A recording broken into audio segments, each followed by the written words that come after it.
साल बेमिसाल। और अब देखिए आपका अपना न्यूज़ 24 एक्सप्रेस नए अंदाज। नमस्कार, स्वागत है आप सभी का न्यूज़ 24 एक्सप्रेस पर। मैं हूं आपके साथ सपना ठाकुर। बुलेटिन की शुरुआत करते हैं बड़ी खबरों के साथ।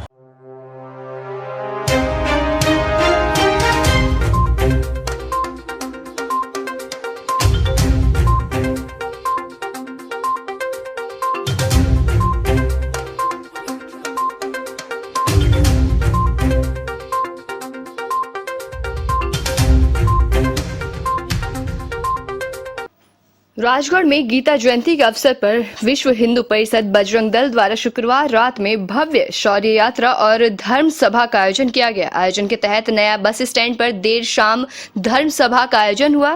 धर्म सभा के बाद नया बस स्टैंड से भव्य शौर्य यात्रा निकाली गई। शौर्य यात्रा नगर के प्रमुख मार्गों से होकर सरस्वती शिशु मंदिर स्कूल तक पहुंची, जहां यात्रा का समापन हुआ। शौर्य यात्रा का नगर में अनेक जगह पर भव्य स्वागत भी हुआ। धर्म सभा में महंत गणेश दास जी महाराज नालछा बजरंग दल प्रांत साप्ताहिक प्रमुख मंगलेश सोनी, मनावर बजरंग दल विभाग संयोजक लाखन सिंह जादौन सहित कई लोग उपस्थित रहे।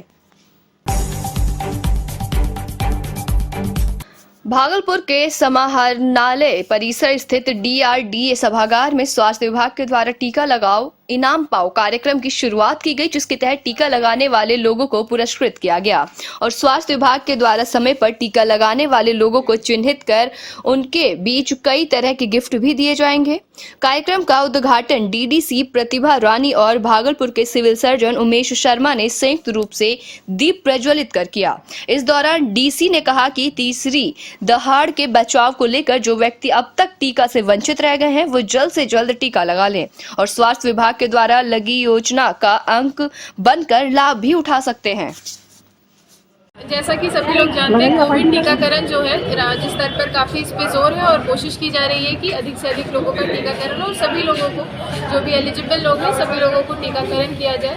इसी संबंध में स्वास्थ्य विभाग का ये निर्णय है कि जो लोग समय पर टीका लेते हैं, जिस दिन वो एलिजिबल हुए, अगर उसी दिन वो सेकेंड डोज भी ले लेते हैं, तो उन लोगों को के माध्यम से कुछ लोगों को चिन्हित किया गया है। जो लॉटरी में चुनाए जाते हैं उन सभी लोगों को फिर कुछ प्राइज दिया जा रहा है।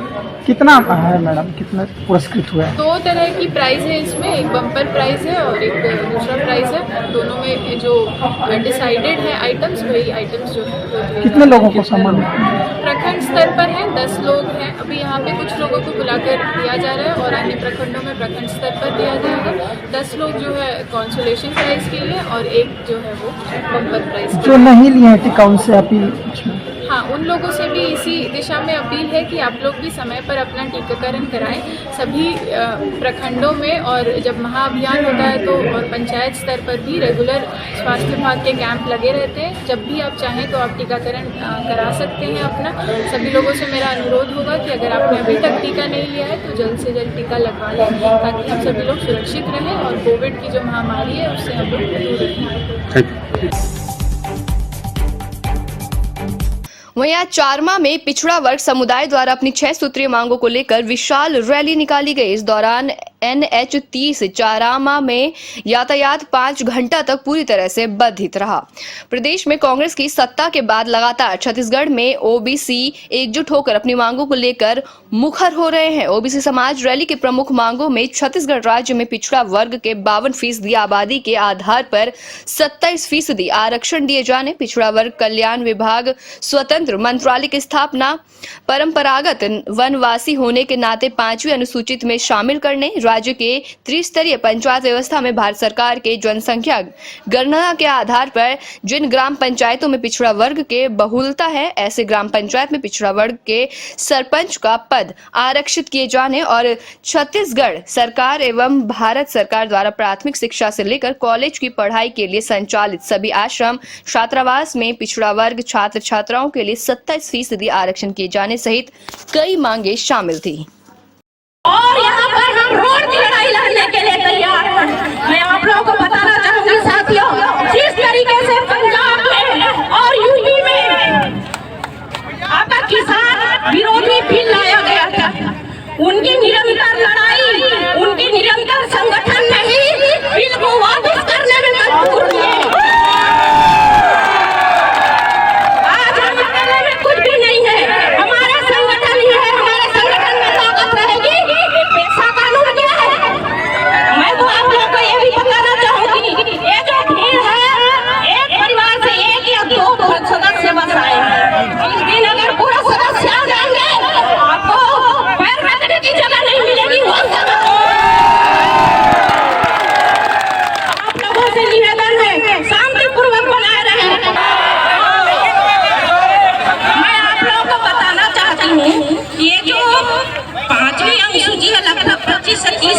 चाहते हो। हम 18 अक्टूबर को भानु प्रतापपुर में रैली के माध्यम से सरकार को बताना चाह रहे थे कि 5वीं अनुसूची में हमको शामिल किया जाए। आज इस क्षेत्र में बस्तर संभाग में 5वीं अनुसूची लगा हुआ है। जितने अधिकार हमारे अन्य भाइयों को है उतना ही अधिकार हमको दिया जाए। साथ ही पेशा कानून जो वर्तमान सरकार कमिटमेंट कर चुकी है कि हम पेशा कानून लगा के रहेंगे, तो हम चाहते हैं कि जो ड्राफ्ट उन्होंने तैयार किया है उन ड्राफ्ट उतने ही अधिकार जो 70 बिंदु का है हमको भी दिया जाए। इस संबंध में आज रैली हुआ है। साथ ही हमारी 6 सूत्री मांग है 27% आरक्षण, पिछड़ा वर्ग के अलग से मंत्रालय की स्थापना हो और हमारे बच्चों को छात्रवृत्ति में वृद्धि हो। सारे ग्राम पंचायतों में, जिन ग्राम पंचायतों में अनुसूचित क्षेत्र में हमारी बहुलता है, ऐसे ग्राम पंचायतों में हमको पिछड़ा वर्ग को सरपंच का पद दिया जाए। इन सारे बिंदुओं पर आज लगातार बस्तर के कोंडागांव, जगदलपुर, दंतेवाड़ा और डौंडी लोहारा, बालोद के बाद आज चारमा में हमारा पिछड़ा वर्ग अधिकार रैली का आयोजन किया गया है। मध्य प्रदेश शासन संस्कृति विभाग उस्ताद अलाउद्दीन खान संगीत एवं कला अकादमी, मध्य प्रदेश संस्कृति परिषद भोपाल सहयोग, नर्म दारंगम नाट्य परिवार एवं साथी जन शिक्षण एवं संस्कृति समिति होशंगाबाद द्वारा आयोजित मध्य प्रदेश नाट्य समारोह के द्वितीय दिवस नाटक आई एम सुभाष का मंचन हुआ, जो नेताजी सुभाष चंद्र बोस के जीवन संघर्ष पर आधारित है। मध्य प्रदेश नाट्य समारोह के दूसरे दिन के मुख्य अतिथि के रूप में पूर्व नगर पालिका अध्यक्ष एवं महिला मोर्चे की प्रदेश अध्यक्ष श्रीमती माया नारोलिया जी, पूर्व नपा अध्यक्ष श्री अखिलेश, पूर्व सपा अध्यक्ष श्री अखिलेश खंडेलवाला जी, वरिष्ठ समाजसेवी राजेश फौजदार सहित कई लोग उपस्थित रहे।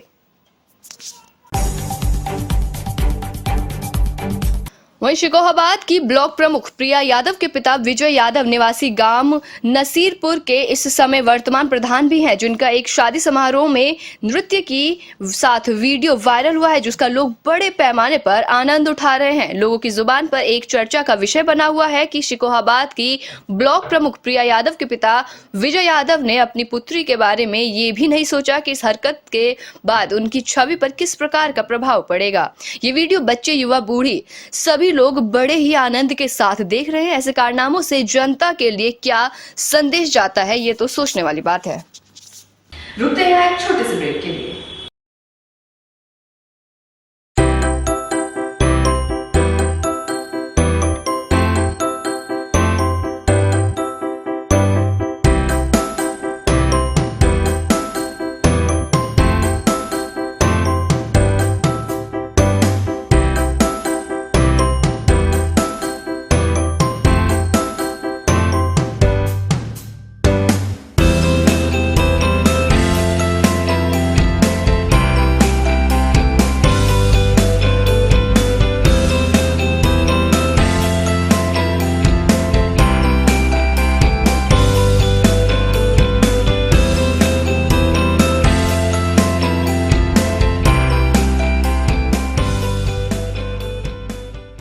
ब्रेक के बाद आप सभी का फिर से स्वागत है। बढ़ते हैं अगली खबर की ओर।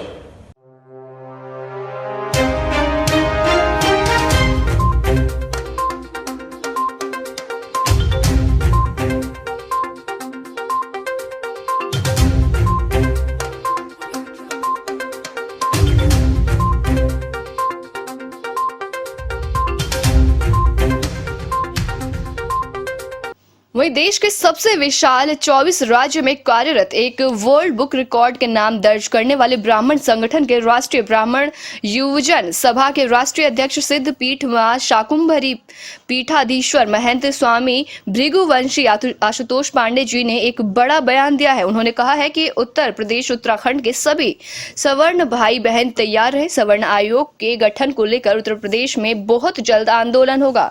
राष्ट्रीय ब्राह्मण युवजन सभा के राष्ट्रीय अध्यक्ष भृगुवंशी आशुतोष पांडे ने बीजेपी पर भी निशाना साधा। उन्होंने कहा है कि बीजेपी के नेता भी तो झूठे वादे करते हैं। उन्होंने तो चुनाव के दौरान वादे किए थे, अब तक वो वादे पूरे नहीं किए। सवर्ण आयोग का गठन भगवान श्री परशुराम जी के नाम पर डाक टिकट या राष्ट्रीय अवकाश नहीं किया गया। भगवान श्री परशुराम जन्मभूमि को राष्ट्रीय धरोहर घोषित नहीं किया गया और न ही शाहजहांपुर का नाम परिवर्तन कर भगवान परशुराम नगर किया गया है, जबकि इन सभी मुद्दों पर चुनाव से पहले वादे किए गए थे। उन्होंने ये भी कहा कि उत्तर प्रदेश में बहुत जल्द ही आंदोलन होगा अगर सरकारी वादा पूरा नहीं किया गया तो।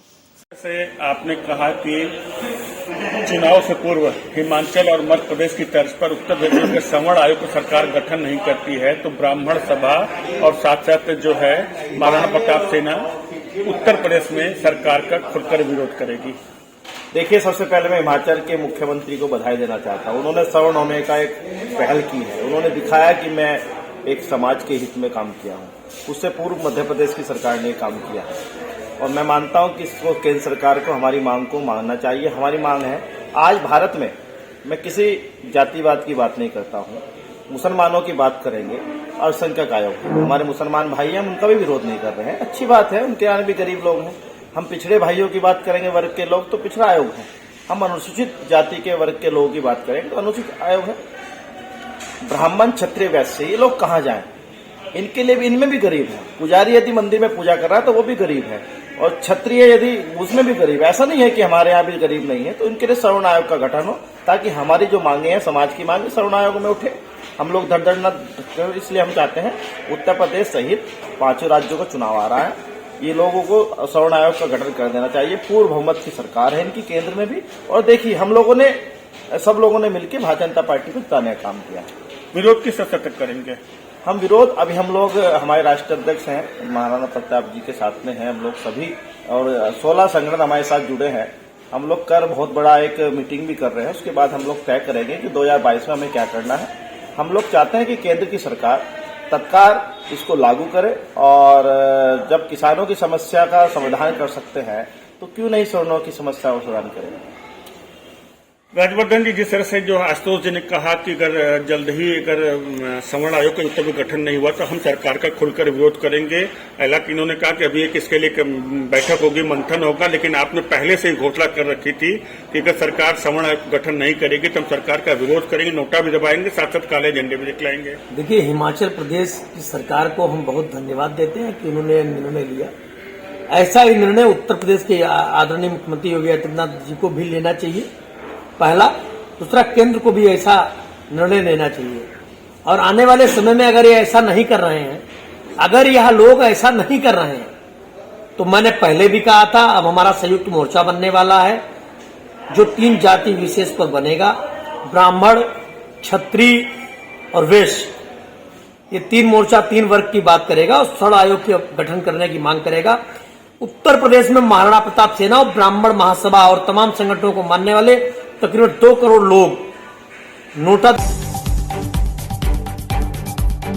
उत्तर प्रदेश विधानसभा चुनाव 2022 की अधिसूचना जनवरी के प्रथम सप्ताह में आने की उम्मीद है। भाजपा को यूपी की सत्ता में वापस आने से रोकने के लिए सपा, बसपा और कांग्रेस चुनावी मैदान में उतर चुके हैं। चुनाव में काफी कम वक्त बचा है, इसलिए निर्वाचन आयोग से लेकर सभी सियासी पार्टियां तैयारी में जुटी हुई हैं। भाजपा के सामने चुनौती पेश करने के लिए समाजवादी पार्टी ने घर घर जाकर झंडा लगाओ अभियान चला दिया है। अब सपा ने पार्टी के झंडे से इसी क्रम में समाजवादी पार्टी के राष्ट्रीय अध्यक्ष एवं पूर्व मुख्यमंत्री के आदेश पर समाजवादी पार्टी के जिलाध्यक्ष महेश कश्यप के द्वारा मऊरानीपुर ब्लॉक के ग्रामों में हर घर झंडा लगाओ अभियान चलाया गया। इस मौके पर के यादव, सीताराम कुशवाहा, रघुवीर चौधरी समेत कई लोग उपस्थित रहे। अध्यक्ष जी, जो झंडा लगाओ अभियान में किस तरह का संदेश देना चाह रहे हैं? समाजवादी पार्टी के राष्ट्रीय अध्यक्ष माननीय श्री अखिलेश यादव जी के निर्देश पर आज 15 तारीख से झंडा लगाओ अभियान कार्यक्रम चल रहा है। उसी को लेकर आज हम झांसी जिले की मऊरानीपुर विधानसभा के मऊरानीपुर ब्लॉक के विभिन्न ग्रामों में गए, जहां कार्यकर्ताओं के, पदाधिकारियों के साथ साथ समर्थकों के यहाँ झंडा लगाने का कार्यक्रम, बड़ी संख्या में लोग उत्साहित होकर झंडा लगा रहे हैं और ये भरोसा भी दिला रहे हैं कि आने वाले 2022 में समाजवादी पार्टी की सरकार बनाएंगे। और चूँकि जब हमने इस यात्रा का प्रारंभ मऊरानीपुर में किया, डबल इंजन की सरकार मऊरानीपुर आते आते फेल हो गई, उनका कोई इंजन काम नहीं कर रहा। वर्तमान में जो विधायक हैं उन्हें फुर्सत नहीं है, ऐसे लोगों को संरक्षण दे रहे हैं जो हत्याएं और लूट करते हैं। तो इसलिए आज जनता ने तय कर लिया है कि बमीन इस हमारी मऊरानीपुर विधानसभा से परिवर्तन होगा और समाजवादी पार्टी का विधायक बनेगा और यहाँ का जो विधायक जो भी बनेगा वो जाकर इस क्षेत्र का चहुमुखी विकास कराने के लिए प्रतिबद्ध है। और समाजवादी पार्टी ने तो हमेशा विकास के रास्ते पर चलकर लोगों की मदद की है। इसलिए जब आज हम झंडा लेकर चले हैं तो कई गांवों में सोचते थे कि 2, 4, 5 झंडे लगेंगे, लेकिन बड़ी संख्या में लोग बाग हाथ पकड़ पकड़ के ले जा रहे हैं और कह रहे हैं हमारे घर पे झंडा लगाओ। इससे अंदाज़ा लगाया जा सकता है कि 2022 में समाजवादी पार्टी की पूर्ण बहुमत की सरकार बनने जा रही है। इससे पार्टी को क्या क्या फायदा होगा? निश्चित रूप से जब किसी कार्यकर्ता के यहाँ पार्टी का अध्यक्ष और पार्टी के पदाधिकारी जाते हैं तो कार्यकर्ता का भी मनोबल बढ़ता है। और ये संदेश, चूँकि आप लोगों ने देखा है कि समाजवादी पार्टी बहुत मजबूत पार्टी है और यहाँ का पार्टी का कार्यकर्ता भी बहुत मजबूत है। कईयों बार पार्टी के कार्यकर्ताओं पे भारतीय जनता पार्टी ने निरंतर मुकदमे लिखाए, जेल जाना पड़ा, पत्रकारों पर मुकदमे लिखाए। आखिर ये भारतीय जनता पार्टी जो डरी हुई है, आज हम लोग देख रहे हैं कि उनकी बी टीम भी घूम रही है और जन आशीर्वाद, जन विश्वास करके यात्रा निकाल रही है। आखिर जन विश्वास की बात कहाँ से आ गई? काम किया होता तो आज जन विश्वास की ज़रूरत नहीं पड़ती, लोगों का विश्वास आपके साथ होता। लेकिन लोगों में गुस्सा है, नाराज़गी है, तभी इन्हें जन विश्वास की यात्रा की आवश्यकता पड़ी। लेकिन हमें उम्मीद और भरोसा है कि जहां तक हमारे लोग पार्टी के जिन्होंने संघर्ष किया, अखिल भारतीय दशानाम गोस्वामी समाज के तत्वाधान में भगवान दत्तात्रेय जयंती बेड़खेड़ी गुंसाई गांव सिद्धपीठ सिद्धेश्वर धाम पर धूमधाम से मनाई गई। जयंती समारोह में रायसेन, सागर, विदिशा, नरसिंहपुर आदि जिलों के गोस्वामी समाज के लोग बड़ी संख्या में एकत्रित हुए। कार्यक्रम का शुभारंभ भगवान श्री गणेश, शिव शक्ति, श्री हनुमान एवं भगवान दत्तात्रेय की पूजना अर्चना से किया गया। इसके बाद ग्राम में ढोल, नगाड़े, अखाड़े, रमतूला पार्टी के साथ भव्य कलश यात्रा निकाली गई। जनपद शामली की नगर पालिका सभागार में किसान यूनियन के कार्यकर्ताओं की एक बैठक हुई, जिसमें भाकियू के राष्ट्रीय प्रवक्ता राकेश टिकैत ने मीडिया कर्मी से सहित धरने पर सहयोग देने वाले सभी लोगों का आभार जताया और साथ ही गन्ना भुगतान न होने पर सरकार को घेरने की चेतावनी दी। इस दौरान दर्जन किसान भी मौजूद रहे। दरअसल आपको बता दें कि शामली जनपद की नगर पालिका सभागार में पहुंचे भाकियू के राष्ट्रीय प्रवक्ता राकेश टिकैत का किसान यूनियन के लोगों ने फूल मालाओं से भव्य स्वागत किया।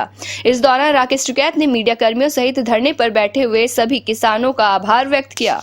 उन्होंने गन्ना भुगतान का 14 दिन का वादा पूरा नहीं हो रहा है, समय पर गन्ना भुगतान नहीं हुआ तो सरकार के खिलाफ आंदोलन किया जाएगा, ऐसा फैसला किया है। इस दौरान उन्होंने 2022 चुनाव के सवाल पूछने पर कहा कि उन्हें चुनाव नहीं लड़ना है, जब 2022 का चुनाव आएगा तो बताया जाएगा।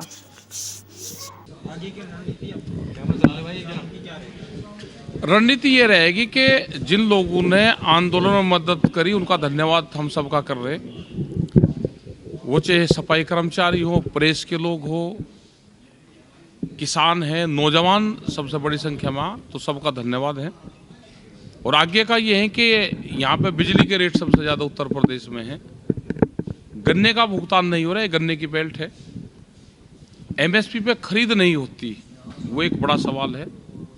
तो इन सवालों पे भी हम सरकारों से बातचीत करेंगे और जो भारत सरकार से समझौता हुआ, स्टेट गवर्नमेंट उन सवालों पर अपना काम करे। अखिलेश यादव जी ने आपको न्योता दिया है चुनाव लड़ने के लिए, तो आपका क्या? उनका धन्यवाद है, हमको तो चुनाव नहीं लड़ना, लेकिन जिस आदमी ने भी कहा है धन्यवाद उसका। तो गन्ना पेमेंट रुका हुआ है किसानों का, इसमें क्या कहेंगे? इसमें आंदोलन करवाऊंगे और तो कुछ बात नहीं। कैसा भुगतान दे नहीं रहे, ठीक है,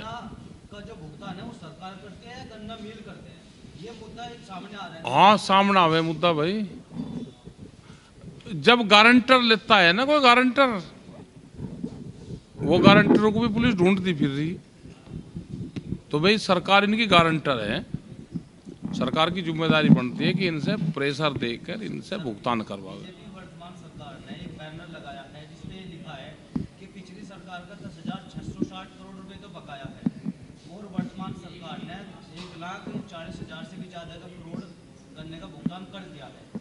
तो ये अब बताओ भाई, अरे अब कागजों में कुछ ही लिख लो, इनका मतलब 10,000 करोड़ तो पहला दे दिया और अब का दे दिया। यूँ गन्ना तो किसान दे लग रहा, मतलब अपनी वो कर, अरे 14 दिन में गन्ने का भुगतान होता है, हमने गन्ना दे दिया 14 दिन में हमारा भुगतान कर दो। मतलब उलझा रहे केस को, इसमें भी बेईमानी में से भी वो निकाल रहे हैं। बात दिल्ली में लगा रखे उन्होंने, रोजगार के रोजगार दे दिए उत्तर प्रदेश में, इतने दिल्ली में लगा रखे बैनर, गन्ने के लगा रखे दिल्ली में बैनर, यहाँ तो चलो लगा रखे ठीक, इन्होंने दिल्ली में लगा रखे बैनर।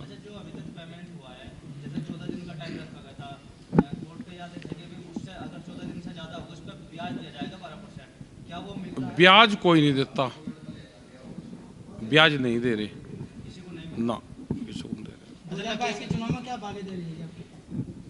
2022 का जब चुनाव होगा जब बता देंगे। ठीक है साहब, ये लड़कियों की जो उम्र 21 वर्ष की है, इसमें किस तरह का समर्थन आप देते हैं? ये ठीक है, बच्चे पढ़ लेंगे भाई, 18 साल की उम्र से ज़्यादा बच्चों को पढ़ लेना चाहिए। एमएलए और एमपी का बयान आया कि अब महिलाएं रेप के लिए तैयार रहे।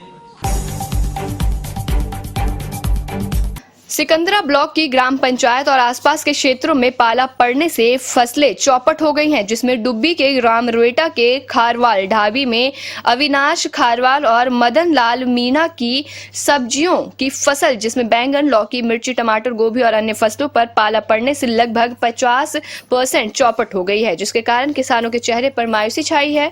अविनाश खारवाल का कहना है कि हम गरीबी के कारण कोरोना काल में तन ढकने के लिए कपड़े नहीं जुटा पाए, तो फसल को बचाने के लिए इतने बड़े त्रिपाल का या पॉलिथीन को कहां से जुटा पाएंगे। किसान मदन लाल मीना का कहना है कि जगह जगह पर आग जला करके देसी जुगाड़ से फसलें को बचाने का काम किया गया, लेकिन पाला बहुत ज्यादा पड़ने के कारण देसी जुगाड़ भी काम नहीं आया है। भैया जी, पाला पड़ने से आपकी फसल में क्या क्या नुकसान हुआ? बैंगन, टमाटर व गोभी, मिर्ची को हमारे भारी नुकसान हुआ है। आपने फसल बचाने के लिए कोई तारपोलिन या पन्नी का सहारा लिया? सर जी, हमारे पास पैसा नहीं है, गरीब आदमी है। तुम्हारा क्या नाम है? अविनाश खारवाल। मदन लाल। गांव कौन सा है? रेटा। तहसील? सिकराई। जिला? दौसा। गाँव आ गए ना। खबरों का सिलसिला जारी रहेगा, आप देखते रहिए न्यूज़ 24 एक्सप्रेस।